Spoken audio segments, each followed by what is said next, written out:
সবার তো প্রায় শপিং কমপ্লিট, কিন্তু আমার এখনও হয়নি। আজকে বেরিয়েছি আমি আর মা। আর এত লেট করে শপিং এর আগের বছরও করেছিলাম, এবছরও অ্যাজ ইট ইজ সেম হয়ে গেল। তাহলে দেখো ট্রেনের মধ্যে কী ভিড়, আর বালিগঞ্জ স্টেশন থেকে নেমে দেখো, দেখেই মনে হচ্ছে যে পুজো এসে গেছে, কিন্তু আমরা এখনও শপিং করিনি। চলো যাওয়া যাক, আজকে কোথায় কোথায় যাচ্ছি সবটা তোমাদের সাথে শেয়ার করব। এখানে মা আর আমি। তো প্রথমে আমরা চলে এসেছি সিটি স্টাইলে। তো সিটি স্টাইলে এসে দেখো কি ভিড়, আর এত লেট হয়েছে, 1 ঘন্টা স্টেশনে দাঁড়িয়েছিলাম, ট্রেন ছিল না বলে, নাহলে আরও আগে চলে আসতাম। এখন 7:30 মতো বাজে। আর এখানে এই ড্রেসগুলো মা একটু দেখছিল। আর এই লেট করে শপিং করলে কী হয়, সাইজটার অনেক সমস্যা হয়ে যায়। মানে পছন্দ হচ্ছে তো সাইজ হচ্ছে না, আর সাইজ হচ্ছে তো পছন্দ হচ্ছে না। তো ফাইনালি অনেক ঘাটাঘাটির পরে এতগুলো ড্রেস পছন্দ করেছি। এর মধ্যেও কিছু কিছু আমার মনে হচ্ছে একটু প্রবলেম আছে, বা মোটামুটি অ্যাভারেজ। আর এই ড্রেসগুলো খুব উঠেছে ছেলেদের এবারে। তো এখানেও কিছু দেখছিলাম, এখান থেকেও একটা নিয়েছি, সবই ভাইয়ের জন্য। আর এখানে বাই 1 গেট 1 ছিল। সিটি স্টাইলে মোটামুটি কালেকশন ভালো থাকে যদি তোমরা একটু তাড়াতাড়ি আসতে পারো।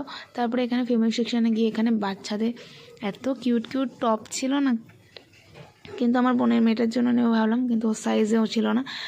এই দেখো কত ড্রেস সিলেক্ট করেছি। তো চলো এবার এখানে আমার জন্য কিছু দেখা যাক। তো আমার জন্য বেসিক্যালি আমি যে টপসগুলো দেখছিলাম সেগুলো আমার সাইজের হয়নি, যেটা পছন্দ হচ্ছে। ওই প্রবলেমটা তো প্রথমেই বলেছি, সাইজ ইস্যু।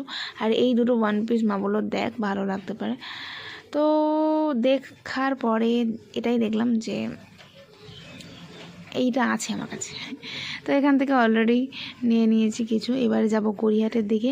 তো সিটি স্টাইল থেকে বেরিয়ে যেটা সবথেকে আমার প্রথম চোখে পড়লো, এই ইয়াররিংসগুলো কি ক্লাসি লাগছে না, মানে একদম ইউনিক। কড়ি দিয়ে, মোটামুটি কড়ি আর কাঠদানা, চিনি বিটস সব কিছু রয়েছে। তো এখান থেকে আমি কয়েকটা নিয়েছি। আর কী কী নিয়েছি চলো দেখছি। কারণ আমার যে ড্রেসগুলো এবছর আছে সেগুলো মোটামুটি সব একটু ওয়েস্টার্নের উপর রয়েছে। তো ওই অ্যাকর্ডিং আমি জুয়েলারি ইয়াররিংসগুলো নেওয়ার চেষ্টা করছিলাম, কারণ ইয়াররিংসটাই দিয়ে একটু হাইলাইট করা যায়। তো এই ইয়াররিংটা আমার পছন্দ হয়েছে। তো এখানে একটা বনু ছিল, বনুটা খুব কিউট। তো আমি কয়েকটা পিসেস নিয়ে নিয়েছি দেখো। তো তোমরা জানো এর মধ্যে থেকে কোনটা আমি নিয়েছি। এটা পুরো ছিল একদম গোল্ডেন কালারের মধ্যে, কিন্তু দেখে না আমি প্রথমে বুঝতে পারিনি যে এটা এতটা হেভি হবে। বাড়িতে এসে যখন পরছি তখন দেখছি না, মোটামুটি হেভি আছে। আর পিসটি এতটা সুন্দর নিচ্ছে না ক্যামেরাতে। আর এই কটা পিস আমি দেখেছিলাম, এইগুলোর মধ্যে কোনটা বেশি ভালো লাগছে বলো, আর কোনটা আমি নিয়েছি তোমরা গেস করো দেখি। তারপর আবার কিছু ইয়াররিংসের দেখছিলাম এখানে স্টারের মধ্যে, এগুলো রেগুলার ওয়্যারের জন্য খুব ভালো। এগুলো সব 10 টাকা করে ছিল, অনেক কালেকশান ছিল। আর